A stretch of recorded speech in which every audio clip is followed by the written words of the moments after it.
Episode 029 with Davide Di Giorgio.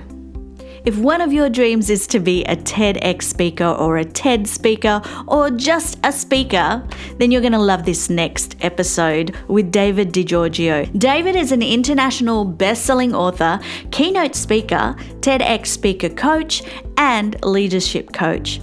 As one of the world's leading speaking experts, he's worked with thousands of on-purpose speakers, performers, executives, and leaders across multiple industries for more than 25 years. He is also an award-winning theatre producer, acclaimed educator, and entrepreneur.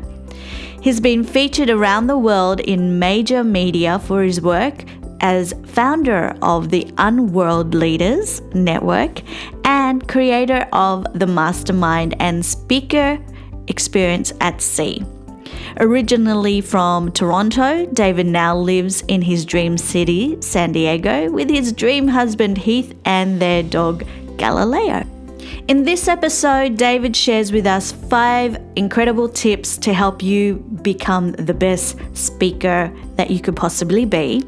And also we talk about his journey as an entrepreneur, as a musician, and as a theatre producer.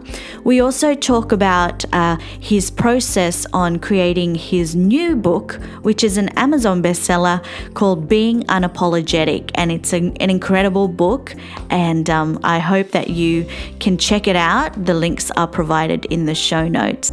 So without further ado, please welcome David. Welcome to One Voice Can Change the World podcast. I'm your host, Tina Bangel, vocal coach and professional vocalist. In each episode, we bring you an inspiring person doing wonders in the music industry today. We hope to give you motivating messages to help you navigate towards your musical dreams. I'm so grateful you're here, and now let's give you something to sing about. Welcome, David, my beautiful friend, all the way from the US. Congratulations on being an Amazon bestseller. Thank you so much. I don't think it feels real quite yet. So well, you just announced it. So yeah. What an incredible. I guess I shouldn't be too surprised because I actually declared it to myself. I'm like, okay, we're going to go an international bestseller. And I was actually audacious enough that on the book, I actually printed this is the proof book, the one copy, just to make sure the spacing was right. I actually printed international bestseller across the top, but I didn't show anybody until we actually went international bestseller. You have to have vision, right? Yeah, so. and you have an incredible vision. You reach for the stars, and you help other people do the same, and I'm really, really proud of you and so excited for you. Thank you so much. So you've had an impressive music career. Tell us about the many roles that you've had and how they've all come about and what's led you to where you are now. Gosh, okay, so let's take you back. I was 12 years old and I wanted to be in the choir. And I auditioned, and we had a new choir director that year. So I thought, okay, I'm a shoo-in, and she was awesome. Compared to our last one, just wasn't that great. So I auditioned, and she said, oh my goodness, David, Barb LaPlante. She said, David, you're amazing, but I think you should be the accompanist for the choir. Right. And I said, well, why? She says, well, you can play the piano, and you're very talented. And I said, I just want to sing in the choir. Yeah. And she said, no, you should definitely be the accompanist. So I became the accompanist in the choir in 6th grade. Wow. And I would go around and travel with the choir and just accompany them. And I learned so much. Then when I was in 11th grade, I wanted to be in the musical. And I auditioned for the musical, and they said, we think you should be the musical director. And I was like, I don't know what that is. Can I just be in the musical? They're like, no, we think you should be the musical director. So I did that. Then in my senior year of high school, my last year of high school, and this is an interesting little thing, in Ontario, Canada at the time, which is where I'm from, there were 5 years of high school. Right. And so in my 5th year of high school, I wanted to be in the musical. And I said to the same directors, okay, I want to be in the musical. They said, David, we have a better idea. We think you should write the musical. And so a few months later, I found myself a published Canadian composer. Wow. Yeah, it was crazy. So this is how it just started for me. And then when I went off to university, within my first week of school, I became a musical director of one of the big production companies on campus. And I then also stepped into a role of artistic director of part of that company in my 4 years that I was there. And I went on eventually to start my own theater production company. And so I've done everything from musical direction to producing to directing. I've pitched television shows, written, choreographed, all sorts. We've choreographed fireworks shows in Niagara Falls, Canada. Wow. All sorts of crazy stuff. And then while I was doing that, I decided that I wanted to do some good and pay it back in the world. And so while I was pitching television shows by day or by night, by day, then I started to teach high school. So I was the head of a high school music department for nearly 10 years. Okay. And that was a lot of fun. And I mean, it's so interesting. Music has always sort of been part of my life, and working with performers, presenters, speakers, leaders. And it's interesting because I guess I've learned musical theater is so abstract. That's the world that I was mostly in, musical theater. Yeah. And there's these people singing abstract lyrics that make no sense. And somehow you have to get them to perform and show up on stage in a way that moves audiences into action, standing ovations, applause, all those things. And it was a really interesting training ground of how to get people to really be themselves and to present themselves in a way that is extremely, extremely compelling. Yeah. So that's sort of in a nutshell, my sort of background in music and how that all came about. That's awesome. And going back to how you said, getting them to be themselves, how did you do that? I had a great mentor in high school, in university. Right. And I remember him sitting there. In fact, the book, Being Unapologetic, is dedicated to him. He passed away some years ago.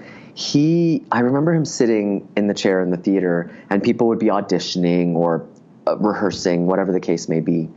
And he'd sit there and he'd say, I could see it. So he'd do this with his hands. He's like, text, text, text. And I'd always ask him, his name was Fred Turry. I say, Fred, what do you mean text? He's like, David, it's all in the text. What are they saying? Do they believe what they're saying? What does that mean, right? And it's interesting. I've spent a lot of time on that backside of the audition table, auditioning other people. And the most common note I make about people who audition is, I don't believe you. Right. So how do you get someone to present in a way that is honest, authentic, that they believe in it also? And so I started to listen to people without my eyes.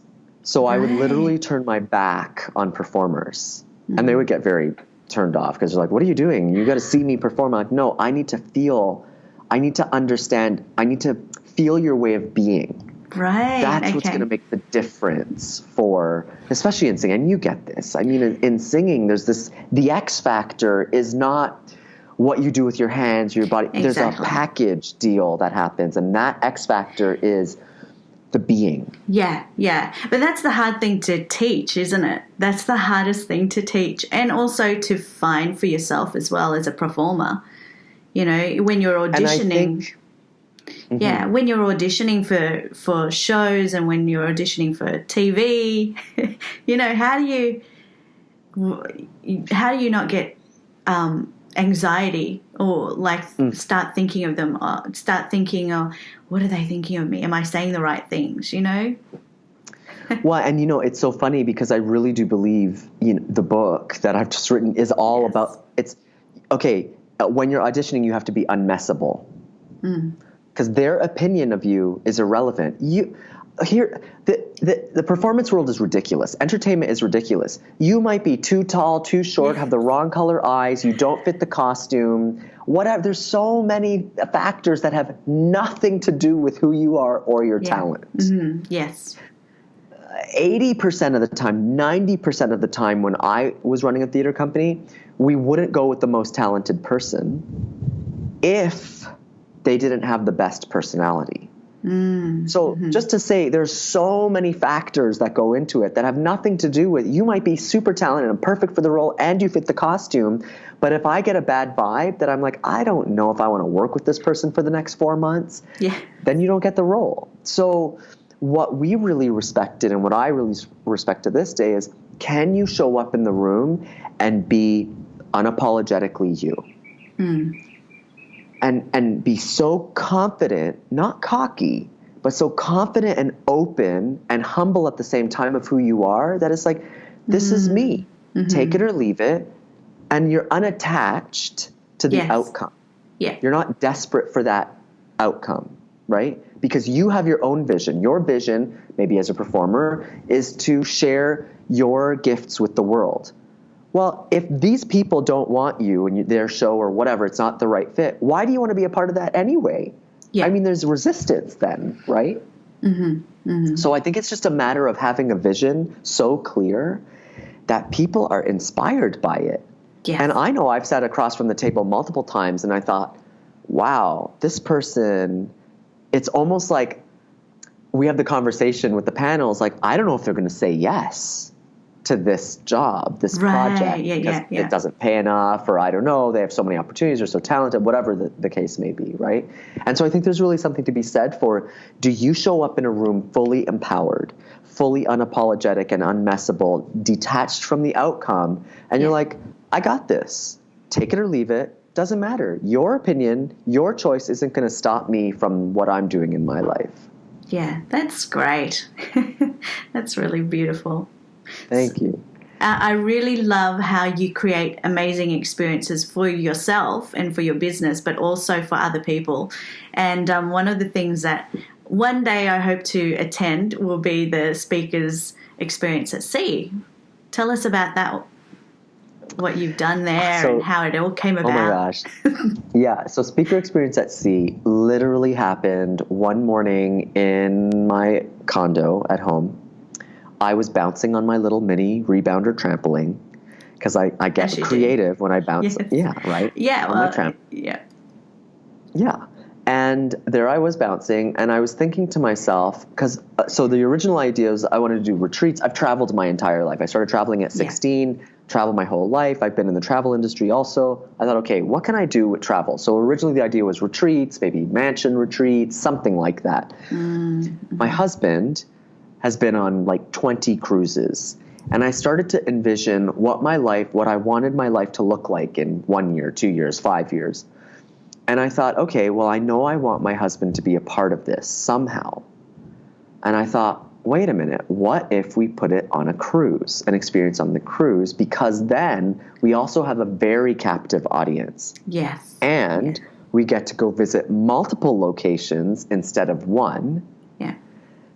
And I thought, okay, well, let's just experiment with this. And so we just put it out there and it worked. And it's an idea that people are really compelled by. And now we also have a second track called the Mastermind Experience at Sea. Right. And the vision really is, as we're building this, is to give people the opportunity to mastermind and speak on all 7 continents, including Antarctica. Because what we'd like to do is take, bucket list travel experiences to all of these different continents to give people that experience. And whether you speak or not, but why don't you come and mastermind with an amazing group of people while you're on this wonderful bucket list cruise experience. That's so good. And does it take a lot of not effort, but of course it takes a lot of effort, but what does it take to create that experience for it? Is it huge? Is it very do you have speakers? Let's put it this way. I couldn't do it myself. Yeah. So basically people who want to speak around the world and work with me, that's really what it's all about. And my husband has become very, very handy. A funny little side story. We found out in California there's a lot of laws. So in order to sell travel attached to you as a coach, you need to be a travel agent. So because my husband has loved travel his whole life, he's like, no problem. Within 48 hours, he had registered as a travel agent and has his own agency set up. And he learned the whole business. Wow. He knew cruises already. He just had to learn the back end systems and whatever. And he is absolutely loving it. Oh, that's great. So he's my support, my travel agent for the business. And he figures out, okay, what are the right cruises? And he on board the cruise, he's logistics, making sure everyone's room is just right and everyone has everything that they need. So there's a lot that goes into creating the experience. One of the nice things about cruise ships is that even if we weren't on the mastermind experience at sea or speaker experience at sea, the experience is of a higher level. Mm-hmm. So it's not like you're just taking people to a mansion experience and you have to create everything. There are a lot of things already built in to a cruise ship. You know, the shows, the food is amazing. Here's a little tip for people who are listening. Conference space on a cruise ship is free. You don't pay for the conference space. So it's included. Right. So great. So, So there's a lot of pluses from doing it on a cruise. I mean, the minuses are not everybody loves cruising. Some people are like, I don't know, I'm not a cruise person. But you know what? That's our vision. We love to cruise, and so we thought, why not? Let's have this experience. That's awesome. It's been a lot of fun, and our next one is in May of 2019, and we're planning Dublin to Iceland. Oh wow! So that's going to be incredible. Yeah. And what about? Have you done retreats before in like Bali and all those different countries? Or but I've traveled all over the place. I haven't done retreats in places like that, but I've done so when I was a high school music teacher for many years, and my mom actually for 35 years of her life, she ran a group of doctors who scuba dive around the world. Oh wow. And so she's been to Palau like 70 times. That's not an exaggeration. Belize probably 100 times or more. And so they would scuba dive around the world while these doctors were doing their continuing medical education credits. Oh, wow. Okay. So I learned from the best. I watched the best of the best doing this. Yeah.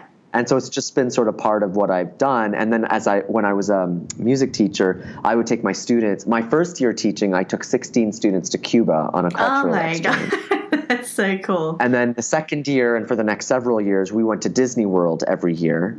And then we had a couple of exchange trips in the middle of that. And so I've just been in that world of understanding how to create experiences for large groups of people for quite some time. Oh, that's so wonderful. So did you create those in conjunction with the school? Like did the school organize it, or did you just go on and you just did it? Well, that's the beauty about teaching is that really the way I look at being a teacher is truly being an entrepreneur, especially in something like music, because you have a lot of freedom. Like that's your program. So I built a program from nothing up the way that I wanted. And I just had to get approvals, and I don't like the word no, so I would usually just get approvals. Yeah. And I would find a way. Yes. And so we would go out and find the travel agent to do the Disney trips and find the group we just made it happen. Yeah. So really, like I've been creating retreats and experiences for other people, or we would do, band camp. We had band camp. Yes. And we would put our musical together in the beginning of the year at band camp. So we would find a great location and take 40, 50, 60, 70 kids for 3 days. And we would have to program the entire thing. What are the activities? What are we doing? The only thing that was taken care of was sleeping quarters and food. Right. But everything else, we had to sort of figure it out. So you just figure out what do people need in that moment to get them to where you want them to go. Right. Or where you see it's possible for them to go. And again, it comes back to vision. Yeah. Being unapologetic in your own vision and allowing other people to be imprinted with that and to step into their own power. That's great. That's very inspiring. Hopefully one day I'll be able to do that. I know you will. With my students. Yeah, the last time was 4 years ago. We went to Disneyland, and I collaborated with another school, Australian Performing Arts, somewhere in Sydney. So they created like the experience, but they auditioned people all around Australia to take with them to Disneyland and to Universal Studio. So they had about 7 of my students. So that was really amazing. That was a great experience for everybody. Yeah. Yeah. So It's amazing. Anytime that you can get the opportunity to travel, I mean, just jump on it. yeah, excited. Tell us, you've helped a lot of people, create their speeches for their coaching, but also for TED Talks and TEDx. Yeah, and tell us about some of the tips that you can, give us, like 5 tips that will help us get a great TED Talk Yeah. Yeah. I love this topic because TED Talks, so what makes TED Talks unique, or TEDx Talks? So just for your listeners, TED is the brand, the original brand. Right. TEDx the X stands for independently organized events. So, for example, you and I could decide we are going to organize a TEDx event in the city that we live. Right, okay. And as long as there's no one else who holds a license, we can set that up. So we get the TED gives us the license to hold that event, and there are certain standards that you have to hold, and they make sure that you are holding the standards. So that's the difference between TED and TEDx. So TEDx, what makes it unique is that, or TED, is that they are idea-driven talks. And what I love about that, because for me, again, I replace idea with vision, mission. They're vision-driven, mission-driven talks, and that is very exciting to me because when you look back at history, there are some very amazing mission-driven people, vision-driven people in the world, from Jesus to Mother Teresa to the Dalai Lama, world leaders. So one tip, and I think this is really the most important tip, is to discover who you are. It's very, very important. A lot of people think, I'm going to do a talk, what do the audiences want? And especially in entrepreneurship, you're always trying to figure what is your ideal client and your avatar and all of this kind of stuff. Well, what if you just figured out who you are? And so, and even become the ambassador of your own self and your idea. What do you believe? And so that's the first big thing, is to figure out who you really are, what you believe, and who you've been your entire life. Yeah. When you connect that to what you're talking about, and you'll see there's a through line in your life. When you look back on your life and you look, okay, who was I when I was 5? Who was I when I was 10, 15, 20, 30, whatever the case may be, there's going to be a through line that you see. We show up a certain way pretty consistently throughout our lives. Discover what that is, and then figure out, okay, well, what am I really up to? If this is what I believe, what do I want the world to know about it? So that's step 1, discover who you are. Great. Another tip is to share your unique perspective. Now, I'm very intentional in the way I'm saying this. I did not say share a unique perspective. Right. Because this is where a lot of people get caught. They come to me. I just worked with someone just recently, a couple weeks ago, and they said, but David, I don't know, has this ever been said before? Should we be Googling and making sure? And I said to him, who cares? Yeah. You haven't said it in your unique way. Yeah. Nobody has your experience. So share your unique perspective, not what you think other people want to hear. Yeah. There's a beautiful story about, and I don't, I don't remember which Disney film it is. The creators of this Disney film went to Disney and pitched an idea. And what they did is they crafted the idea that they thought would be very Disney. The executive said, I think it was for Frozen. The executive said, it's not right. This is not it.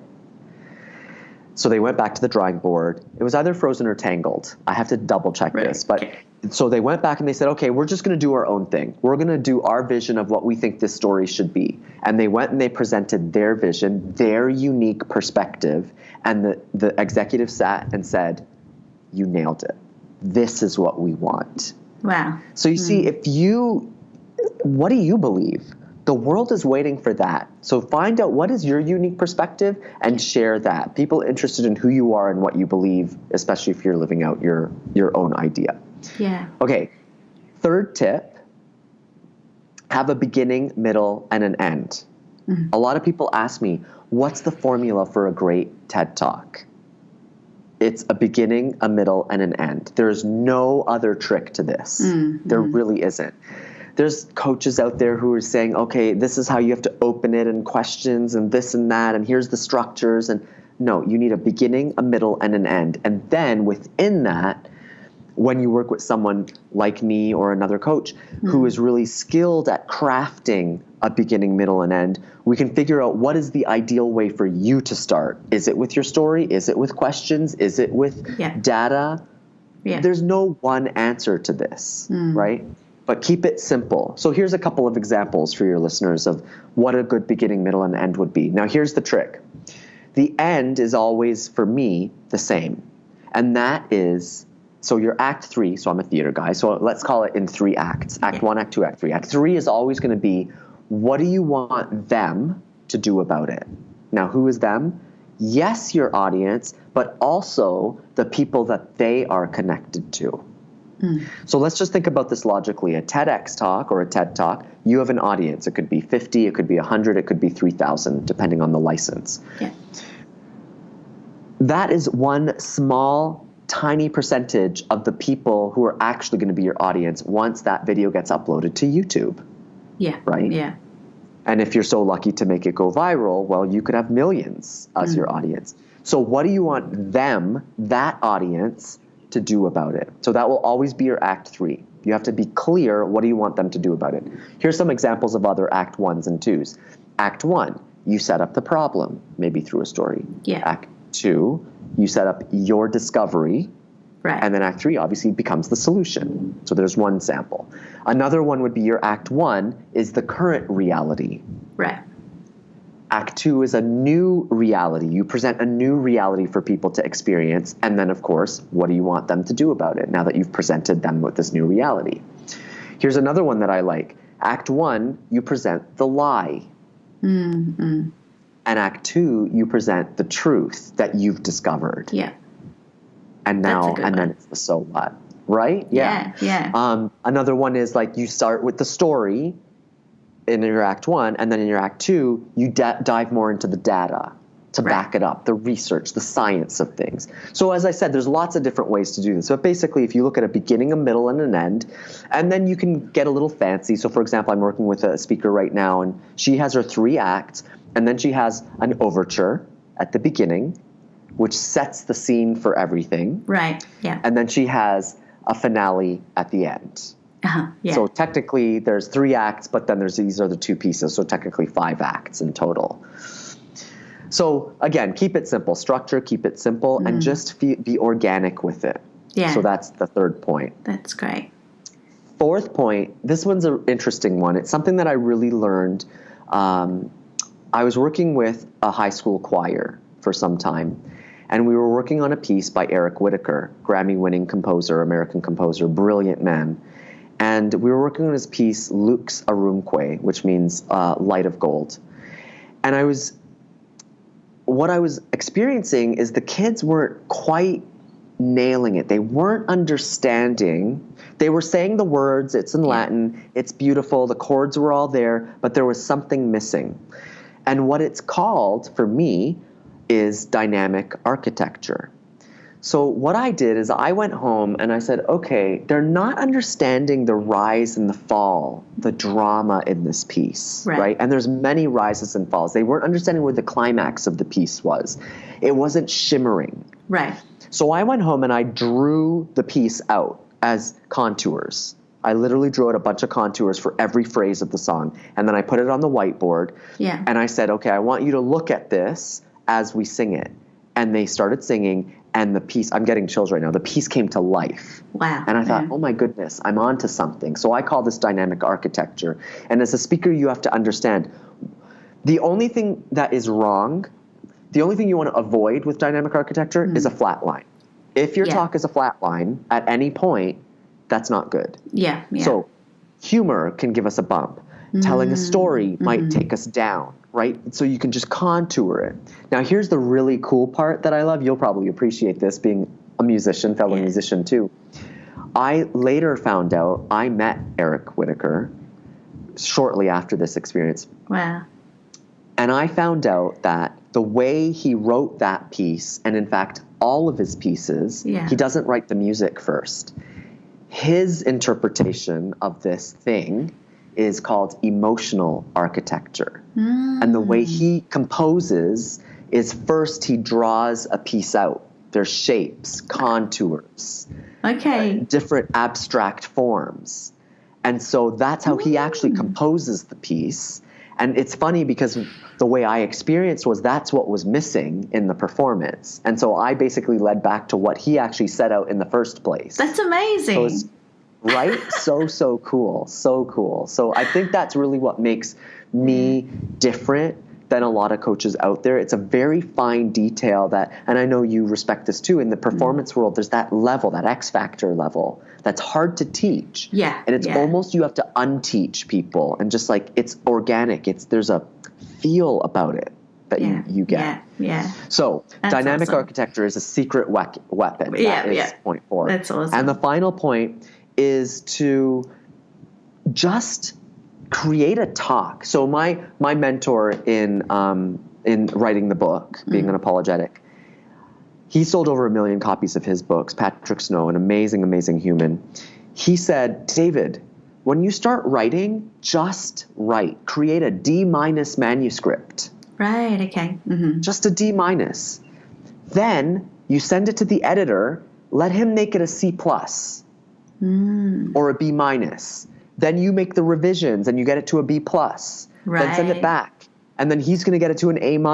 And then you know what I mean? Like people get stuck. Yeah. And they think, okay, I think I should do this and I think I should do that. I'm like, I don't know what you should do. What you should do actually is just write a talk, put something together, record it, and then we'll see what works and what doesn't work.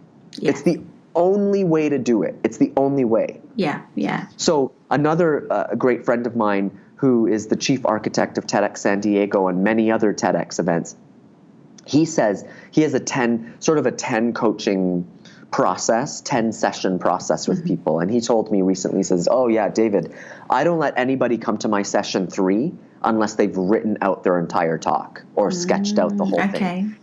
There's only so much time we can talk about conceptual, like what are we going to talk about? You know what I mean? Like we just got to get to it. Just do it. And singing. Yeah. You just got to do it. There's nothing to fix if we don't just do it. Yes. Right? Yes. And so just get there. Create that D- talk. Think in modules. Okay, what's my act 1? What's my act 2? Here's a story. Here's a piece of data. Think in modules so that you can just move things around like building blocks, put it together, and then we'll just like either rip it apart or start building it, rebuilding it. So there you go. Great. Tip number 5, just start. And I think that's what holds a lot of people back is that they don't start or they think it's got to be perfect. And I just had a student this morning and he said, I create YouTube clips and I've got like 15 of them, like clips that he's recorded. And then he thinks, no, that's not good. And he'll pick at every clip and then he won't upload anything at the end of the day. And then he'll just go and play his, he said he'll just go play his game on his PC. Yeah. and he's committed to development and discovery. That's what I call discovery and development. Mm-hmm. And then you're like, there it is, delivery. Great. You pick the one. I mean, in musical theater, anything there is so much mess, months, sometimes years of mess before the final show, Phantom of the Opera, Wicked, whatever, pick the show of your whatever choice, TV shows, whatever that is, there's a lot of mess before we get to that final performance, Yeah. And a lot of people aren't, like the mess scares them. Yes. And you shouldn't be afraid of the mess. If you don't get through the mess, you're never going to get to the message, to sound colloquial, but it's true, right? You gotta, I tell speakers, if you want to be a speaker, you better start speaking now. Yeah. To everybody. Yeah. One-on-one. Right now I am being a speaker because I have a message and I have an audience. You're the one right now, but there's a bigger audience that you're going to share this with. So of course I'm a speaker right now. Yeah. So why don't we change shift the mindset from like, I'm going to be a public speaker as opposed to what? Do you speak by yourself, not to the public? Like, what does that even mean, a public speaker? You know what I mean? Or versus a professional speaker. I don't know what that means. We arrived as speakers. Yeah. And so for the singer, that's their version of speaker, right? Like their communication. We arrived as communicators. And so let's take off all these definitions of like you have to get to a certain level or whatever. I see a lot of pretty bad singers out there making it. You know, God bless America and people like Britney Spears. I mean, it's a package deal, right? Yes. But we all know, like, no one's fooled. She's not the greatest singer in the world. It's just what it is, right? Exactly. Did that stop her? Did that stop her from going out and getting her own Vegas show right now? Exactly. You know what I mean? Yeah. So what's stopping you or me? You know what I mean? It's like, well, look at all these other people out there. It has nothing to do with talent or gift that's a percentage of it, a small percentage of it. The rest of it is like, how bad do you want it? Do you have a vision to have your own Vegas show or not? You know? Yeah. What's your vision? Oh my gosh. My vision is to empower people to really step into their own power. Yeah. I've spent my entire life behind the curtain, pretty much my entire life, for multiple reasons. Yeah. And now I realize at the age of 42, I need to show you, everybody out there who's listening, I need to show you what it looks like to be unapologetic. That's why on the cover of my book, there's an image of me side on the stage with confetti blowing by me. Yeah, and I want people to see themselves. Thank you. Yeah, it was an amazing photo. I just want to I want people to really see themselves in that, because there's nothing special about what I'm doing. The only thing special is that I am obsessed with trying it all, because I know that I arrived as a miracle. And my vision is to make sure that you arrived in this world with a standing ovation, and you deserve to exit this world with a standing ovation. And I am obsessed with making sure, with empowering you to receive those standing ovations all throughout your life. They're meant for you. They're waiting for you. Yay. That's awesome. That's so good. Tell us about, the book and what's inside the book. What does it mean about being unapologetic to you? Have you had to deal with that for a long time, like since you were young? Like, did you have to? Yeah. Tell us about. I grew up in an immigrant family, and it's wonderful. And at the same time, every family has their pluses and minuses, right? And it's not even minuses, it's just what it is, cultural differences and things like that. And you weren't allowed to be unapologetic. You had to be a certain way to keep up appearances for certain people. And there's certain things that you can do. You can be a lawyer or a doctor or an accountant. There are certain expectations put on you. And, it's crushing to kids. When you tell kids, it's like, no, you can't go into music. That's not a career. Who cares if it's not a career? If it's your gift and your talent and your passion, you'll figure it out. Yeah, I went into school for music, but I didn't fully turn it into a career. I had I wanted to run businesses and use music on the side, right? But if you squash that out of people, I don't know, like, when I was born, actually the book starts this way. When I was born, the nurse said, oh, this one's going to be a piano player. And my parents were beside themselves. They're like, oh, no, we're not musical. No kid of ours is going to be musical. There's no way he's going to be musical. She saw it. She saw the miracle. Right? Yeah. And then it started to come. Like, I wanted to play the piano, and I had this gift, and I read Beethoven's biography when I was 8 years old. Oh my gosh. It was crazy. I don't know where it came from. It was a gift. And, as I got older and, I started to grow into myself, and I realized, oh gosh, okay, we have a problem here, because I'm gay and my parents won't accept that. And so it took me until I was 33 to come out to my family. Oh, wow. Yeah. Because I knew that it wouldn't be accepted. And now, 9 years later, I realize it's like, well, what would it be like if I could live my life unapologetically and say what I really want to say and do what I really want to do, not to hurt other people, Yeah. But what if I could just be unapologetically myself? I'm not talking about like, Rihanna unapologetic. That's different kind of unapologetic. I'm talking about like, what if you could just be fully yourself and embrace the miracle that you are? And what I started to see happen in these last couple of years, so I live in San Diego now. When I was 16 years old, I came to San Diego on a high school band trip. And I said, one day I'm going to live here. Oh, wow. 25 years later, I attracted the man that I am now married to, and we live in San Diego.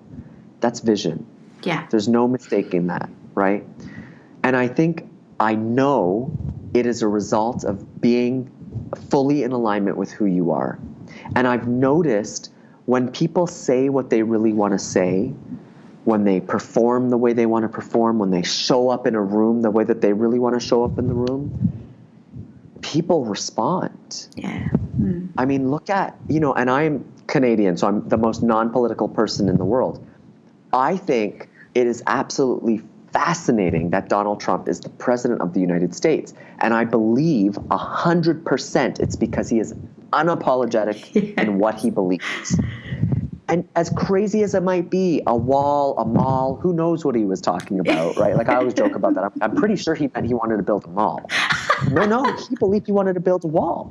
And here's the thing. He believes so strongly in what he believes, other people followed him. Yeah. It is really a fascinating study in leadership. Now, I'm not saying if it's good or bad or ugly. That's besides the point. But what I'm saying is look at what's happened, at how many people are following. So what if you were unapologetic in what you believe? What if you discovered who you really were your entire life?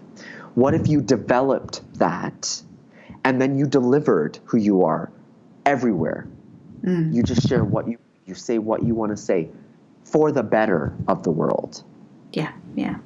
All of a sudden, miracles start happening. Why? Because we are miracles. Whether we look at it from a God perspective or a science perspective, all of this is a miracle. Yeah. And so if we are miracles, science or God, then we can create miracles. It just seems to make sense to me. Yeah. And that's really what the spirit of the book is. Now, wrapped into all of that is also how do you become an influential leader? How do you become an influential speaker? How do you take a vision and bring that to life to move other people into action? What does it look like to discover, develop, and deliver a talk that moves people into action? To become a leader who is sometimes unreasonable, because sometimes you have to be unreasonable to get people to move into action. To be unmessable, to be unstoppable, to be unafraid of who you are. Yeah. To be unwavering in your faith of what you're up to, and to truly be unapologetic. And understand that we're not here to make everybody happy. Yeah. We're here to live out our miracle and to create contribution for this world. There's no accident that we came here. Whether it's science or God, like I said, there's no accidents here. Because either way, if someone has a choice in it or science, like something's going to happen and we're not going to make it. Yeah. So it just doesn't, right? So let's just live out unapologetically, be ourselves, use every ounce of our talent up in the world. And that's really what the whole spirit of the book is, and why I decided to sit down and take the last 40 years of my life that I remember and package that into something that is a blessing for other people to step into their own. And that's why also on the image of the book I have the curtain being pulled back. Oh, okay, yeah. Right, image of the curtain being pulled back. And that's what I want people to imagine themselves there, because that, how many of us do live behind the curtain our whole life? Yeah. It's not okay. Someone's waiting for you, and it took me, the better of 40 years to show up. Really, it took me the better of 40 years to actually start to show up for other people. I think I'm the same. I'm the same. I'm the same. Yeah. And I want that to stop. When we connected last year, remember I said, Tina, oh my gosh, there's so many blessings you have to share with the world. I can't wait. Yeah. Yeah. And there's a lot of things that happened over the past year, that has been amazing And finally, I feel like I understand what you mean by unapologetic. Slowly, but at least like there's a lot of things that I've been working through this year. And you've been a big help with that as well. You. So thanks for that. Yeah, you've been incredible. So tell me who the people are in your book, like some of the people that are in it. So I thought to myself, okay, I want this book to be, so the book is divided into 3 sections: discovery, development, and delivery, which you may have guessed already. And there's a 4th bonus section, which is the overarching section. It starts and ends the book, and that's celebration. Right. And I wanted the book to be a celebration of life and of other people. So I went and tapped a number of people on the shoulder, and I said, hey, what's your unpersonality? And they said, what does that mean? Well, what's your favorite unword? And some people said unwavering, unafraid, unchained, unburdened. And these are just amazing people from around the world, coaches, speakers, authors, people who are up to something bigger than just making money. Yeah. Who resonate with this whole idea of being unapologetic and have their own spin on what that looks like. Mm. So, like I said, there's just a collection of amazing people. I'm so thrilled to have Heather Joy Bassett from Australia as one of our unapologetic influencers. And she shares her story of what being unburdened truly means. Right. And how her story of becoming unburdened has really opened up the floodgates to her life. And it's so amazing as I read these 18 stories of these 18 people and the lessons that they share. To watch their transformation through the process of this book. And the reason I wanted to have 18 words on it in addition to unapologetic is because I wanted people to sort of understand that there's a lot of flavors out there. Maybe unapologetic isn't your flavor, right? Maybe it's unmessable or unwavering or whatever the case may be. And that's why I wanted to give people other perspectives. That's good. And so I'm so blessed to have, like I said, 18 amazing people who share truly from the heart. Yeah. This one woman, Carmenza, and I just want to give her a special mention. Carmenza right now, she's dealing with a very serious form of cancer. And she wasn't sure that she could do it. She was like, I don't know if I can write this, David. And I said, Carmenza, you have to. And there are no accidents. Her unword is unquiet. She's committed to being unquiet. And the beauty of this is no matter what happens in her journey, in her fight, now that she has, her words in this book, she will forever be unquiet. Yeah, that's beautiful. Legacy for the world. That's beautiful. So, and that's really what I want for other people to recognize, like, you have work to do. Yeah. On this earth. And maybe it's writing a book or contributing to a book, or maybe it's singing, or maybe it's recording, or maybe whatever it is, like, figure that out and deliver that miracle to the world. Oh, I love that, David. Thank you.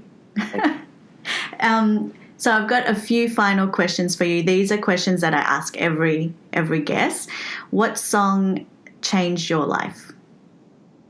When I saw you ask this is the question that you were going to ask. Yeah. I'm like, oh gosh, that's a good one.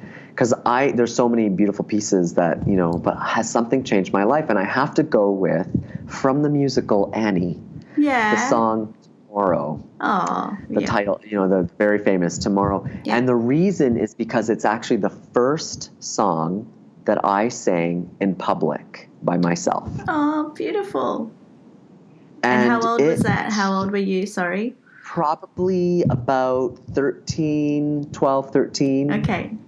Around there. Yeah. And it gave me the confidence. People loved it. Like I said, I can actually sing too, and people like it, and they like me, and it was just this moment of hope. So Annie's Tomorrow is definitely my life-changing song. Excellent. And what about One Voice Can Change the World? What does that mean to you? That's the title of this podcast. To me, it really does mean that you're ready now to be unapologetic. Your one voice. You arrived with one voice. You cried and you screamed when you were a baby, and you let people know what you were thinking. You shared what you believed in that moment. And that one voice truly can impact others. And in fact, someone's waiting for that one voice, your voice, the message that only you can deliver, only you. Yeah. Someone's waiting for that voice. You're about to save someone's life when you share your voice with the world. You have that gift. You have that miracle. And so go out, because it's very, very valuable. Your voice is needed in this world. So go out and share it, whether it's speaking, whether it's singing, whether it's writing, whatever it is. Find your delivery method of your voice and go and deliver it, because there are people waiting for you. Yeah, absolutely. Yay! I'm so happy to have had talk to you today, and you're so inspiring, and I can't wait to see what happens in the future, especially with this book, and then I'm sure that we'll work together. I know we will. And I got to tell you, Tina, Heath and I are so excited to make our way to Australia within the next year or two. Oh. And you are definitely a stop on our travels that I want to give you a big hug in person. Oh, yeah, definitely. Yeah, we'll make it happen. And it'll be exciting to finally meet you in face-to-face. And I'm so proud of you. Thank you. Yeah. And I'm proud of you. Thank you. I just want to acknowledge you also and celebrate you for, taking that leap with the song that you released, and this whole idea, the vision of one voice is so beautiful. And yes, it's scary. And yes, people are needing it and getting I watch it. I see it, like the blessings that you're sharing with other people. Oh my gosh, I just want to celebrate you and say thank you for stepping up into your own light and saying, okay, no one else is going to do it, so I'm going to do it. Yeah. And it's so beautiful to watch. Oh, thanks. Thanks, David. And it's been wonderful I've known you for how many years now? 4 years 3? or so? 4? Yeah. 4, yeah. So, it's, even though we don't keep in contact all the time, but every time we have that connection, it's like so wonderful. It's just, you inspire me a lot without even knowing. I see all your posts, and it gives me that drive as well to keep going. Thank you. I receive and I reflect it back to you. Thank you so much.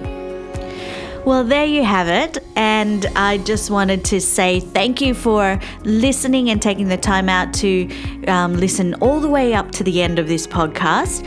And I'm going to share some links so you can go and check out David's book, Being Unapologetic. And as I said, it's got some wonderful information in there if you want to start creating your own speaker series, or start creating your story or your message. It's a really, really an amazing book, and it is available for 99 cents at the moment. It's like your final days to get it on Amazon. So the links are provided in the show notes, so make sure you go check them out. Before I leave, I just wanted to give you a little heads up on a really great masterclass that I'm going to be providing, which is an online singing mastery masterclass. And it's a free class that you can go and sign up for. And I'll give you the link in the show notes as well, and you can check it out just so that you can get updated on when it is available. It'll be a wonderful masterclass, and share it with any budding performers, any budding singers. It's going to be a great way to learn about how to sing with ease, how to sing with freedom, and how to skyrocket your performances. So I hope you have a great week, and thank you again for listening, and we'll see you next time. Bye for now.